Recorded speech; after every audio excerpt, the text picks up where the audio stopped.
I accidentally connected to my husband's car Bluetooth and heard him and my brother plan. Once she signs the house over, we'll start a new life without her. They laughed. I played the perfect wife for 97 days. This morning, my phone exploded.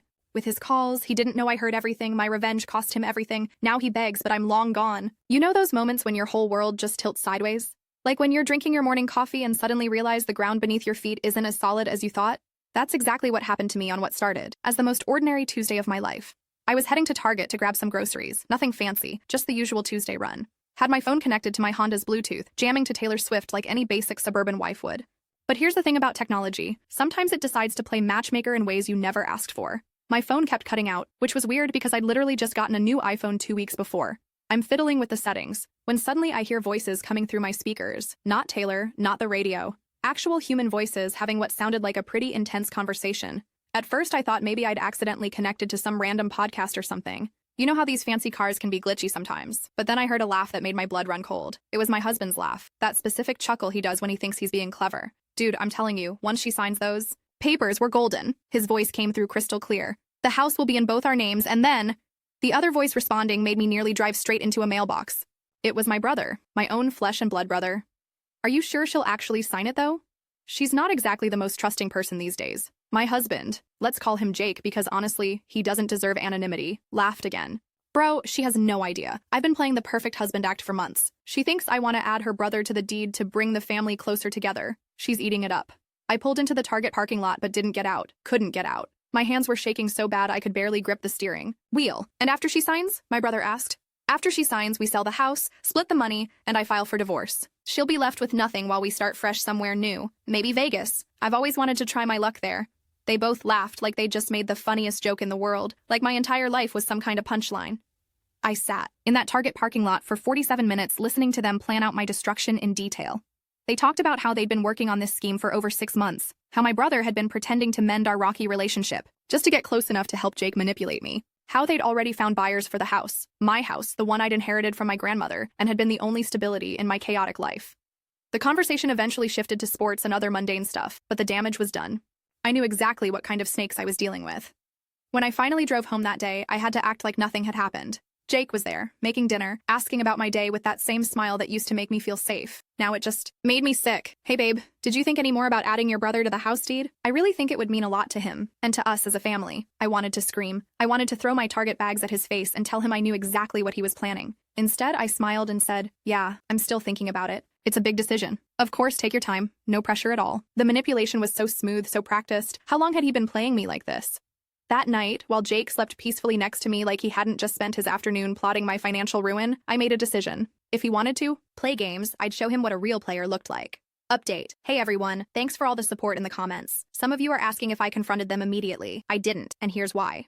I realized I had something way more powerful than anger, information, and time. They had no idea I knew, which meant I could plan my countermove carefully. But here's what's eating at me. Should I have trusted my gut about my brother months ago when he suddenly wanted to reconnect? The signs were there, weren't they? The next morning, I called in sick to work. Not because I was actually sick, but because I needed time to think and plan. I've always been the type of person who thinks 3 steps ahead. It's what made me good at my job in project management, and apparently it was about to make me very good at revenge. First things first, I needed evidence. The Bluetooth incident was lucky, but I needed something more concrete, something that would hold up if this whole thing went legal, which I had a feeling it might. I started paying attention to everything. Jake's phone habits, his schedule, when he met up with my brother. I noticed he'd been taking calls outside, more often claiming it was work stuff. He'd been staying late at the office twice a week, something that had never happened in our 3 years of marriage. I started my own investigation, called his office on one of his supposed late nights, and was told he'd left at his regular time. When I asked where he'd been, he said he'd grabbed drinks with coworkers, but his credit card statements, which I still had access to, thankfully, showed charges at a sports bar clear across town, the same sports bar where my brother worked as a bartender. They'd been meeting there, planning my downfall over Bud Lights and nachos like it was some kind of fun hobby. The house deed situation became clearer too. Jake had been researching property lawyers, had gotten quotes for expedited sales, had even looked into rental properties in Nevada. This wasn't some spontaneous idea. This was a calculated, long-term plan to steal everything I had. But here's what they didn't know about me. I wasn't just some naive wife they could push around. I built my career on anticipating problems and creating solutions. And boy, did I have solutions. I started with the obvious stuff, opened my own bank account at a different bank, one Jake had never heard of, started moving small amounts of money, amounts he wouldn't notice, into this new account. Nothing dramatic, just my usual Target runs and grocery money, but I'd take out an extra 20 here and there. Over 3 weeks, I'd managed to squirrel away almost $800. Then I got creative. I made an appointment with my own lawyer, not the family lawyer Jake and I had used for our wills, but a shark I'd found through work connections. Explained the whole situation. She was fascinated and more than happy to help me protect my assets. Turns out, since the house was my inheritance and my name was the only one on the deed, Jake had no legal claim to it regardless of our marriage. But if I'd signed those papers he was pushing for, things would have gotten complicated fast. My lawyer helped me put additional protections in place, the kind that would make any attempt to forge my signature or coerce me into signing extremely problematic for anyone trying to pull a fast one. But I wasn't done. Not even close. I started playing my own game, began acting like I was seriously considering the deed change, asked Jake questions about the process, let him think he was winning me over. Meanwhile, I was documenting everything. Every lie, every manipulation, every time he steered conversations toward the house paperwork. I bought a tiny digital recorder, the kind that looks like a USB drive, and started keeping it with me during our conversations about the house. Got him on tape pushing me to sign, got him explaining why it would be so good for our family and how much it would mean to my brother. 3 weeks into my counter operation, I made a discovery that changed everything. I was doing laundry and found a receipt in Jake's jeans pocket. Nothing unusual there. He was always forgetting to empty his pockets. But this receipt was from a jewelry store for an engagement ring. Expensive. Purchased the same day he'd had one of his work meetings with my brother. He was planning to propose to someone else with my money from my house sale. The betrayal hit different this time. It wasn't just about money or property anymore. This man had been sleeping next to me, making plans for our future, talking about maybe starting a family someday, all while shopping for engagement rings for another woman. I almost broke that night, almost confronted him right there in our bedroom, with that receipt in my hand. But something stopped me.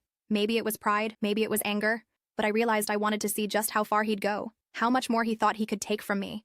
So I started pushing back in small ways.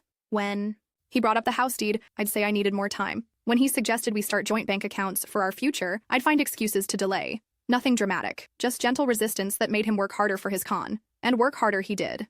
Jake started bringing me flowers weekly, cooking, dinner more often, being extra affectionate. The whole perfect husband act was an overdrive. He even suggested we take a weekend trip to Napa, something we'd talked about for years but never done.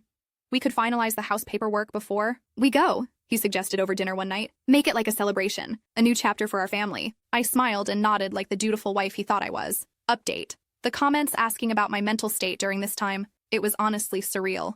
Some days I felt like I was living in a movie, playing a character. Other days the anger was so intense I couldn't eat. The hardest part was pretending everything was normal while watching someone I loved plan my destruction. But here's my question for you all. Was I wrong to let it go on for so long instead of just confronting them immediately? Sometimes I wonder if I was becoming just as manipulative as them. 2 months in, I was ready to make my move. I had evidence, I had legal protection, I had my own money secured, and most importantly, I had a plan that would leave them with absolutely nothing while giving me everything I needed to start over. The weekend trip to Napa was perfect timing. Jake thought it would be romantic, the ideal setting for me to finally sign away my security. What he didn't realize was that it would be the perfect setting for him to lose everything. I played along beautifully, packed my bags, acted excited about our romantic getaway, even researched restaurants and wineries like I was planning the perfect weekend. Jake was practically bouncing with excitement, probably thinking about how soon he'd be living it up in Vegas with his mystery girlfriend. We drove up Friday evening in his Chevy Silverado, the truck he was so proud of, constantly bragging about the payments he could barely afford. I remember thinking how ironic it was that he was struggling with a truck payment while planning to steal a house worth 10 times more. The bed and breakfast was beautiful, exactly the kind of place that would have made me happy under different circumstances. Jake had clearly put thought into it, which made his betrayal sting even more. He could plan the perfect romantic weekend, but couldn't plan an honest conversation about our marriage. Saturday morning, he pulled out the paperwork over breakfast, had it all ready to go, just needed my signature. I thought we could take care of this now, then spend the rest of the weekend just enjoying ourselves, he said, sliding the papers across the table with a pen. No stress, no pressure. I looked at the documents. My lawyer had already reviewed identical copies. Jake had no idea I'd gotten my hands on them weeks earlier. Everything was exactly as she'd predicted. Once I signed, my brother would own half my house, and Jake would have legal grounds to force a sale. This is really happening, I said, picking up the pen. Yeah, babe, new chapter for all of us. I signed my name with a flourish. Jake's smile could have lit up the whole valley.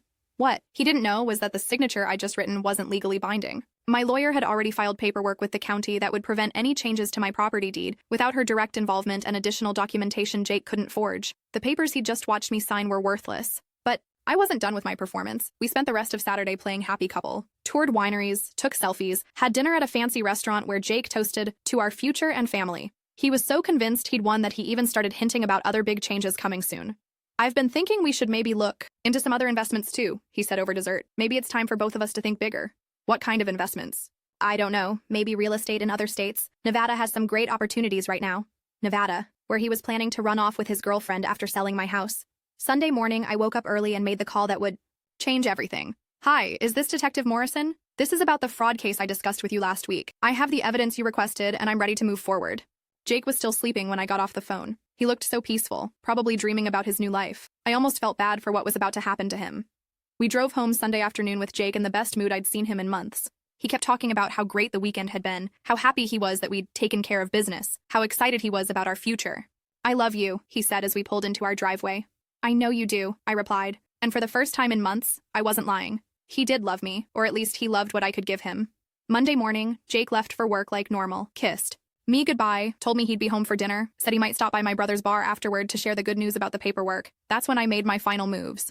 First call went to Jake's boss. Turns out, having an employee under investigation for fraud doesn't look great for a financial services company. Jake's career was over before lunch. Second call went to my brother's employer. Funny how bars don't like having staff members involved in real estate fraud schemes, especially when those schemes involve stealing from family members. Third call was the most satisfying. I called the number I'd found in Jake's phone, the one he'd been texting constantly for the past month. A woman answered. Hi, is this Amanda? This is Jake's wife. I think we need to talk. The silence on the other end was deafening. He told me he was divorced, she finally whispered. Well, he will be soon. But probably not in the way either of you planned. I explained everything. The house scheme, the fake papers, the plan to run away to Nevada. Amanda, to her credit, was horrified. She genuinely believed Jake was a divorced man starting fresh, not a married man planning to commit fraud. She hung up on him when he called her that afternoon, blocked his number, apparently sent him a pretty brutal text about exactly what kind of person she thought he was. But I wasn't finished. The paperwork Jake thought gave him and my brother half my house? I'd had my lawyer draw up legitimate documents that looked identical. Documents that actually transferred ownership of Jake's truck, his boat, and his prized motorcycle collection to me. All those weekend toys he'd bought during our marriage. With his money that had actually come from our joint accounts funded by my salary, he'd signed them thinking he was getting my house. Instead, he'd given me everything he owned. Update. Some of you are asking how I managed to get him to sign papers transferring his stuff to me. It's simple. I had my lawyer create documents that looked exactly like the house deed transfer he'd prepared, but with different legal language. When someone thinks they're about to score big, they don't read the fine print carefully. Jake saw what he expected, to see and signed without his usual paranoia. The real question is, do you think I went too far, or was this exactly what he deserved? By Wednesday, Jake's world was falling apart in ways he couldn't understand. He'd been fired for conduct unbecoming. His company didn't want to wait around to see if fraud charges would stick. Amanda had blocked him everywhere and apparently told all their mutual friends what kind of person he really was. My brother had been let go from the bar and was facing his own legal troubles, but Jake still didn't know I knew anything. He came home Wednesday night confused and angry, ranting about how his boss was unreasonable, how Amanda was crazy, how my brother was ignoring his calls. Everything's falling apart, he said, slumping on our couch. I don't understand what's happening. Maybe it's just a bad week, I said, bringing him a beer. Things will get better. He looked at me with such genuine gratitude, like I was his anchor in the storm. If only he knew I was the one who'd created the storm. Thursday morning, the detective called Jake directly. They'd like him to come in for questioning regarding some financial irregularities. Nothing too serious, just routine follow-up on a complaint they'd received.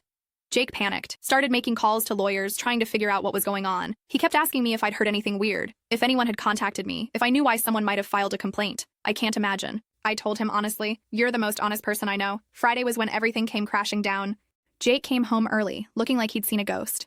Apparently, his lawyer had explained exactly how much trouble he was potentially in. Fraud charges, conspiracy charges, possible jail time. His whole carefully planned scheme had unraveled faster than he could process.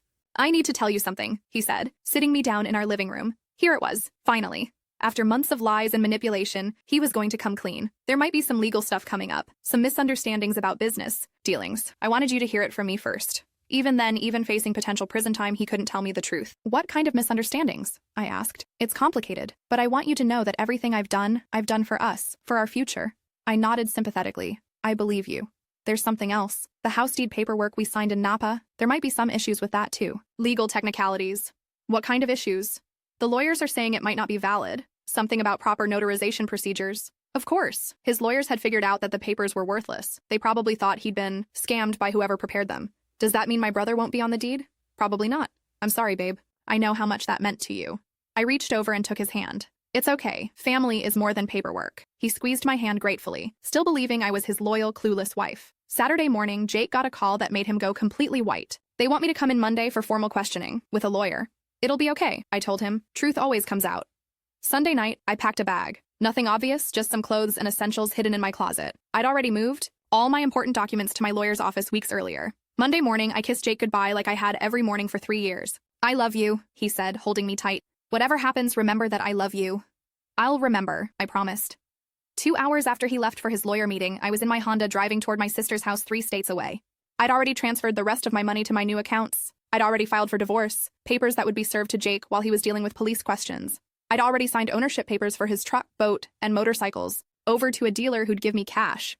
My phone started ringing around noon. Jake, probably calling from the police station, probably just realizing that his house deed papers had been fake and his wife had disappeared. I let it go to voicemail. Then, another call, and another. By evening, I had 37 missed calls and a voicemail box full of messages that went from confused to panicked to angry to desperate. The last message, left around midnight, was just Jake crying. Please come home. I can explain. Everything. I never meant for any of this to happen. Please just come home and we can work this out. But I was already 500 miles away, sleeping peacefully in my sister's guest room for the first time in months. Tuesday morning brought news that made everything worth it. Jake had been arrested on fraud charges. My brother, too. Apparently, their scheme had been more elaborate than even I'd realized. They'd been planning similar cons on other family members, including Jake's elderly aunt who owned valuable property in California. The local news picked up the story. Local men arrested in family real estate fraud scheme. Jake's mugshot was right there on the morning broadcast, looking exactly like the criminal he'd become, but the best part was still coming.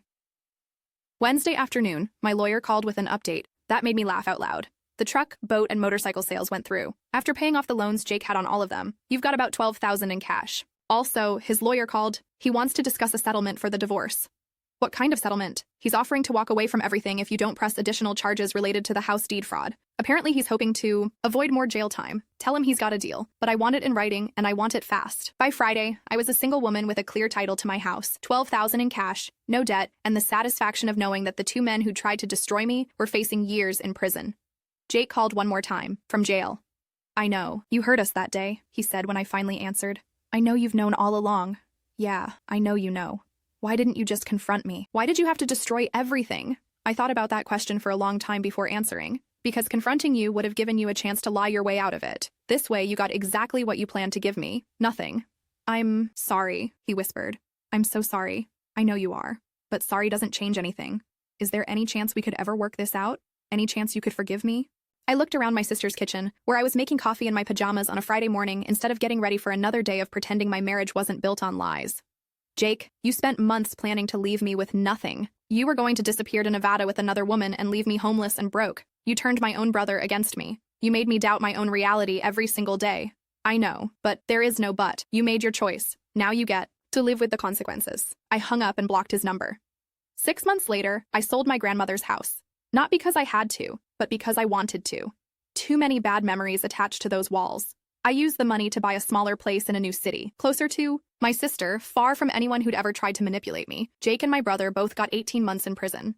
They'll be out eventually, but they'll be out as convicted felons with destroyed credit and reputations that follow them everywhere. Amanda, Jake's would-be girlfriend, sent me a Facebook message a few months ago. She'd heard the whole story and wanted to apologize for her part in it, even though she'd been lied to as much as I had. We actually ended up becoming friends. Turns out we had a lot in common, including terrible taste in men. I still think about that Tuesday morning sometimes. How different things would have been if my phone hadn't glitched, if I hadn't heard that conversation, if I'd signed those papers without knowing what they really meant. But mostly, I think about how good it feels to wake up every morning knowing that the only person who can betray me is me. And I'm not planning on doing that anytime soon. Sometimes people ask if I regret how far I took my revenge, if I think I went too hard on Jake and my brother. Here's what I tell them. They spent 6 months planning to steal my house, destroy my credit, leave me homeless, and disappear with another woman. They turned family against family and lied to my face every single day. I spent 3 months documenting their crimes and letting them destroy themselves. They got exactly what they deserved, and I got exactly what I needed, my freedom and my self-respect. And honestly, that's worth way more than any house could ever be. These days, I sleep like a baby every single night. No more wondering if the person next to me is planning my destruction. No more second-guessing my own instincts. No more playing the role of the perfect, trusting wife. Just me, my coffee, and the satisfaction of knowing that sometimes the good guys really do win, even when the good guy happens to be a woman who's had enough of being played.